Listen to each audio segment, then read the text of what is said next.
Bonjour les amis, j'avais envie aujourd'hui que nous abordions la question des premiers entretiens d'embauche, pas ceux que nous réussissons, mais ceux que nous ratons. Et j'ai même envie d'aller plus loin, que nous abordions le pire entretien d'embauche de votre vie. Parce qu'en général, ceux-là, on ne les oublie pas et ils sont extrêmement formateurs pour la suite de notre carrière. Et pour vous inspirer, peut-être vous faire rire, ou en tout cas pour vous montrer ce qui malheureusement peut aussi arriver, j'avais envie de vous partager le pire entretien de ma vie. Alors j'en rigole aujourd'hui, hein, mais alors vraiment à l'époque, j'en rigolais absolument pas. On remonte le temps, on revient un peu plus de 10 ans en arrière. C'était en 2008-2009. Je venais de découvrir le métier de conseillère en insertion professionnelle, mon métier depuis 11 ans aujourd'hui. Et à l'époque, j'étais vraiment débutante, sans expérience, mais une vraie passion pour ce métier, une profonde passion pour ce métier. Et j'avais qu'un seul objectif, c'était de trouver mon premier emploi dans l'insertion professionnelle, quel qu'en soit le coût et le prix. J'étais prête à aller dans la France entière, aux grandes dames de mon mari. Et lui, il n'avait pas envie que je parte aussi loin. J'ai cherché du coup des emplois dans l'insertion professionnelle vraiment aux quatre coins de la France. Un jour, je n'oublierai jamais, j'étais à Montbrison dans la Loire et il y a une entreprise qui m'appelle pour passer un entretien d'embauche. Alors à l'époque, je venais d'obtenir mon permis de conduire, j'étais vraiment pas du tout à l'aise dans le maniement d'une voiture, donc je vous laisse imaginer quand on n'a pas l'habitude. Et puis à l'époque, je manquais aussi un peu de confiance en moi.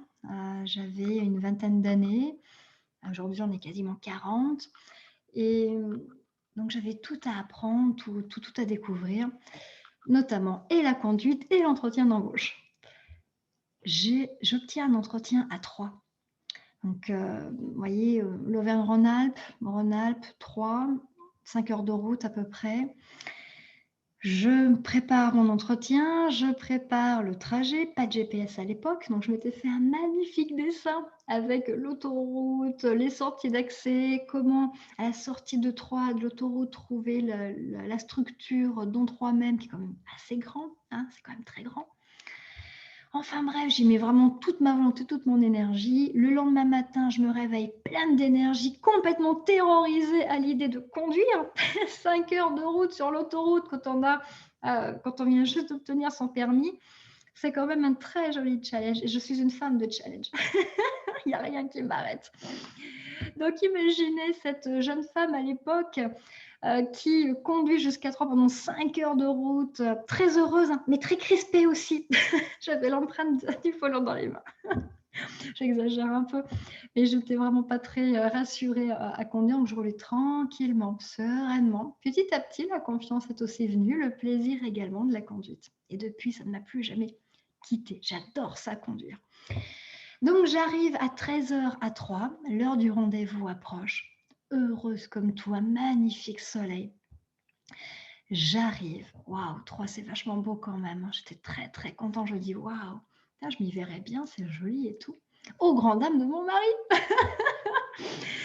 Et je rentre avec cette joie vraiment immense. Et comment vous dire? Il y a des endroits, quand vous y rentrez, vous savez déjà que vous avez envie de repartir. Mais je ne pouvais pas repartir. J'avais fait 5 heures de route. Zut, au bout d'un moment, je dis, ouais, j'ai pas fait 5 heures de route pour rien. Vous allez voir la suite. Donc, grosse douche froide quand je rentre dans le local. Un accueil qui n'était pas à la hauteur de mon enthousiasme. Un petit peu froid, un petit peu dépersonnalisé. On m'installe pendant 2h30, véridique, 2h30, dans une salle où je vais enchaîner test après test, après test, après test. Je crois que je ne me suis jamais sentie aussi seule dans un entretien d'embauche, même dans ma vie professionnelle. Je ne me suis jamais sentie aussi seule, aussi délaissée, avec une envie profonde de partir, mais il y avait toujours cette pensée de « Attends, tu as fait 5 heures de route, puis c'est que des tests, peut-être qu'après ça se passera mieux ». Je suis quelqu'un de très optimiste aussi, hein, très optimiste.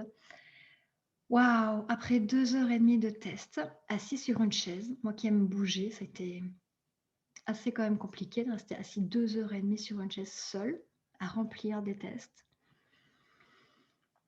Enfin, on vient me chercher. Je vais pouvoir passer l'entretien d'embauche, qui en réalité n'a duré même pas 20 minutes. Je vous explique même pas là encore la douche froide, quand j'ai vu que ça durait que 20 minutes, que l'entretien a été vraiment, je vais dire, du tac au tac. Je répondais, elle rebondissait pas sur mes réponses, elle enchaînait les questions, elle enchaînait les questions. Bah, il y a un moment donné, moi j'ai décroché de l'entretien. J'étais tellement déçue. J'étais vraiment, mon enthousiasme, niveau zéro, même glacial, pôle Nord, plus d'enthousiasme du tout. Waouh! J'ai quitté l'entretien après 20 minutes. Je ne sais même pas quel visage je devais avoir face à cette femme. Je crois que je devais être dépitée, vide, blanche. Mais je ne crois pas du coup lui avoir fait bonne impression. Mais de toute façon, je n'avais pas envie de travailler chez eux. Et vous voyez, la leçon que je retire de cet entretien, c'est d'oser dire non, d'oser poser des questions sur le processus de recrutement, surtout quand on enchaîne des choses, qu'on ne nous a pas prévenu avant. Enfin, de ne pas hésiter à poser des questions sur le process de l'entretien. Et puis quand vous vraiment vous ne sentez pas un entretien, ma foi, vous avez le droit de vous le dire, je ne suis pas à ma place, je ne collaborerai pas avec cette entreprise. Après, est-ce que je choisis de jouer le jeu, de continuer jusqu'au bout? Ça peut être aussi, il y a peut-être des choses à apprendre.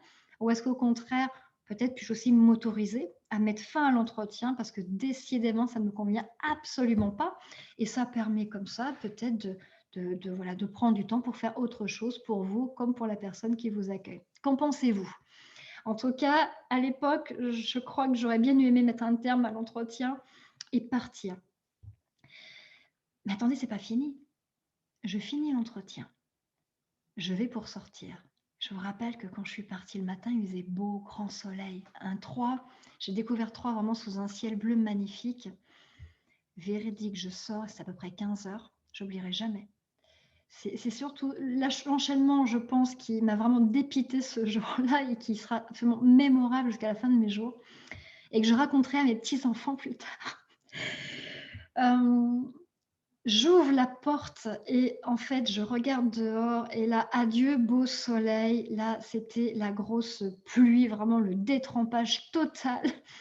Mon cœur, il descend encore d'un cran. Je fais, bon, tout va bien, c'est normal. C'est dans la ligne des choses, donc je sors dehors sans parapluie, légèrement vêtue, parce que s'il faisait chaud, il faisait beau. J'ai à peine mis le pied dehors que je me retrouve littéralement trempée. Alors là, je vous dis pas, la jeune fille que j'étais à l'époque, la jeune femme était complètement... voilà, ça de plus, bah ok, allez. Là, je me sens pas du tout de rentrer chez moi, de refaire 5 heures de route retour. J'ai cherché sous la pluie un hôtel. Quand vous ne connaissez pas une ville, qu'à l'époque, vous n'avez pas de GPS, vous n'avez rien, que vous ne croisez pas grand monde parce qu'ils sont tous en train de courir pour échapper à la pluie. Donc, je suis complètement trempée et je finis par trouver un hôtel.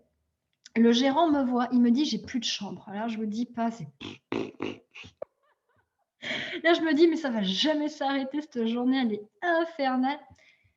C'est peut-être même mon mari qui m'a peut-être envoyé de mauvaises ondes pour pas que j'aille là-bas. Et du coup, qu'on ne soit peut-être pas séparés. Non, je plaisante. Mais je pense que ce gérant a eu pitié de moi parce qu'il a eu face à lui une demoiselle vraiment dépitée. Vraiment dépitée, trempée. Je me rappelle, j'ai inondé son sol de flaques d'eau, je dégoulinais. En fait, il m'a trouvé une chambre qui lui est restée. Il m'a dit, je vous préviens, hein, c'est une chambre, mais en général, je la loue. Enfin, je la loue pas vraiment comme dernier recours parce qu'elle est vraiment très spartiate. Il n'y a rien, il y a... Voilà. Bah, effectivement, c'était pas la chambre la plus, on va dire, joyeuse que j'ai eu à avoir dans ma vie. Et je le remercie en tout cas de me l'avoir louée. Je me couche dépitée, honnêtement, j'ai envie de faire d'autres. Et c'est pas fini. La nuit, des personnes très éveillées à 5 heures du matin sont venues chanter sous la fenêtre. Et je pense qu'ils étaient un petit peu, comment dire ça, dans les effluves de la joie et du bonheur de l'alcool. C'était assez rigolo comme chanson, hein, voilà. Et à 6 heures du matin, le marché s'installait, donc beaucoup, beaucoup de bruit, pas beaucoup de repos. J'en peux plus. Je dis: «Troyes, tu es très belle, mais là, je te quitte». Je n'y suis plus jamais allée. Peut-être que j'y retournerai à Troyes. C'est vraiment une ville très, très belle, mais cette expérience, en tout cas, a été très formatrice, m'a permis de mieux m'affirmer sur mes choix, d'entreprise et sur les entretiens. C'est très, très formateur. Donc je suis rentrée à la maison un peu crispée, mais un peu moins. 5 heures de route. En tout cas, là, j'ai pas traîné, hein. J'étais tellement contente de rentrer chez moi que là, la route, je l'ai avalée avec, voilà, un petit peu de soleil. C'était un peu revenu, mais là, voilà, il pouvait pleuvoir, faire soleil, je m'en foutais, je voulais rentrer chez moi et oublier cet épisode-là de ma vie. En tout cas, les autres entretiens ont été merveilleux. Il y a eu de très, très belles rencontres et je remercie toutes les personnes que j'ai croisées, les RH magnifiques qui, au niveau du H, le mettent vraiment au cœur de leur métier. Je tiens également par cette vidéo à leur rendre hommage. J'en connais beaucoup. Donc vraiment, merci de tout cœur pour tout ce que vous faites, pour ce travail que vous faites auprès des candidats. Merci pour votre pratique et d'être là. Je vous embrasse très fort. N'hésitez pas à me raconter votre pire entretien d'embauche en vidéo, histoire de partager ça dans la bonne humeur, évidemment. Je vous souhaite une merveilleuse journée, des entretiens de qualité, de belles rencontres. Prenez soin de vous et à très bientôt. Je vous embrasse. Au revoir.